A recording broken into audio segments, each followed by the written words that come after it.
अब अगर आप 28 क्वेश्चन देखो तो यहाँ पे आपको एवरेज मॉलिक्यूलर वेट दिया हुआ है 29 एयर का। We know that air contains N2 and O2। अब अगर आप यहाँ पे ऑप्शंस को देखोगे तो यहाँ पे आपको मोल परसेंटेज गिवन है और फर्स्ट एंड थर्ड में आपको मास परसेंटेज गिवन है। तो मोल परसेंटेज दिया होता है तो आपको पता है आपको ये यूज़ करना है। तो अगर ये 75% हो गया तो O2 is going to be 25%। तो यहाँ पे क्या हो जाएगा 75 इंटू N2 का molecular mass plus 25 into O2 का मॉलिक्यूलर मास डिवाइडेड बाय 100। ठीक है, if this is coming out to be 29 तो दैट मीन्स ऑप्शन ये सेकेंड आपका आंसर सही होगा। And similarly first and third की भी आपको देखना है कि या तो फर्स्ट सही होगा या तो थर्ड सही होगा। ठीक है, क्योंकि मास परसेंटेज गिवन है और या तो दोनों में से कोई भी सही नहीं होगा। तो आप यहाँ पे again hit and trial method से इसको यूज़ करोगे। 75% अगर एक हो गया तो दूसरा अगेन मास परसेंटेज कितना हो जाएगा 25%। तो सेम हम तरीका यहाँ पे यूज़ करेंगे तो 100।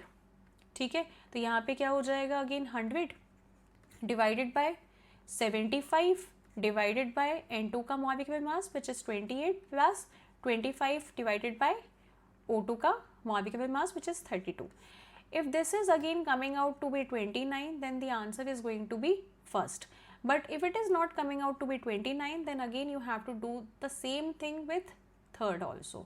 तो इस तरीके से हम फाइंड आउट कर सकते हैं। नेक्स्ट अब 29th क्वेश्चन में आपको सेम चीज़ करनी है। यहाँ पे आपको PV is equal to NRT equation use करनी है। यहाँ से आपका मॉलिक्यूलर मास आ जाएगा because number of moles is nothing but give mass upon में मॉलिक्यूलर मास। ठीक है, यहाँ पे आपको सब कुछ डेटा प्रोवाइडेड है, आपको यूज़ करके यहाँ पे मॉलिक्यूलर मास आ जाएगा, अब एवरेज मॉलिक्यूलर वेट आ जाएगा। तो परसेंटेज कॉम्पोजिशन ऑफ N2 का हम फाइंड आउट कर सकते हैं अगेन ये सेकेंड चीज़ को यूज़ करके। अब अगर हम 30 क्वेश्चन देखें तो यहाँ पे आपको CO2 का मास गिवन है विच इज़ 66। तो H2 का मास हो जाएगा रिमेनिंग 34%। ठीक है, तो वेपर डेंसिटी के लिए आपको मॉलिक्यूलर मास पता होना चाहिए। तो मैं यहाँ पे वेपर डेंसिटी का आपको फॉर्मूला दे देती हूँ that vapour density can be calculated by molecular mass divided by 2। तो यहाँ पे जब हम वेपर डेंसिटी के लिए मॉलिक्यूलर मास फाइंड आउट करेंगे okay, average molecular weight find out कर सकते हैं सेम सेकेंड मेथड से।